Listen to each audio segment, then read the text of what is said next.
আসসালামু আলাইকুম। তো আজকের ভিডিওতে আমরা জানবো ডিজিটাল ইকামা নাকি ফিজিক্যাল ইকামা, কোনটা আপনার বাধ্যতামূলক। ফিজিক্যাল ইকামা বলতে প্লাস্টিকের যে ইকামা রয়েছে সেটা ফিজিক্যাল ইকামা, ইকামার কার্ডকে বোঝায়। আর ডিজিটাল ইকামা বলতে আপনার আপশিটের মধ্যে যে ইকামাটা দেখাচ্ছে ছবিটা, সেটা হচ্ছে আপনার ডিজিটাল ইকামা। তো আপনার বর্তমানে বেশিরভাগ মানুষ ডিজিটাল ইকামার উপর নির্ভর, যেহেতু সৌদি আরবে বেশিরভাগ কাজ অনলাইনে, সেহেতু নির্ভর এই ডিজিটাল ইকামার উপর। কিন্তু অনেক ক্ষেত্রে আপনার অনেক ঝামেলার সম্মুখীন হতে হয়। কিন্তু সৌদি আরবে এখনো সব কাজ কিন্তু ডিজিটাল ইকামা দিয়ে হয় না। যেমন আপনি সরাসরি যদি ব্যাংকে যান, আপনার ফিজিক্যাল প্লাস্টিকের কার্ড কিন্তু তখন চাইবে, ফিজিক্যাল ইকামার কার্ড কিন্তু তখন চাইবে।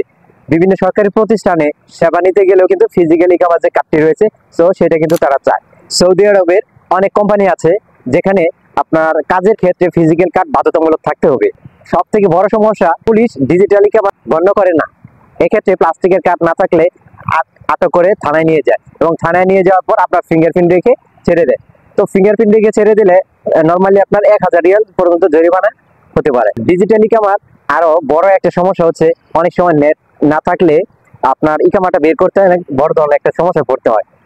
তো আপশিট থেকে ডিজিটাল ইকামা শো করা সম্ভব হয় না অনেক সময়। আপডেট সহ নানা ধরনের কাজ আপশিট কাজ না করে বিভিন্ন সমস্যায় পড়তে হয়। ডিজিটাল ইকামার কার্ড কিভাবে বের করবেন?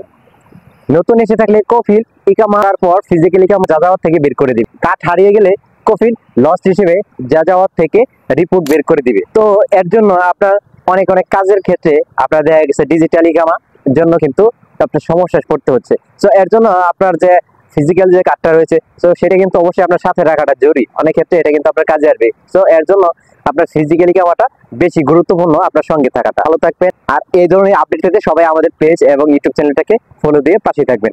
নতুন কোনো একটা টপিক নিয়ে আপনাদের সঙ্গে আবারও আমি হাজির হবো। আসসালামু আলাইকুম।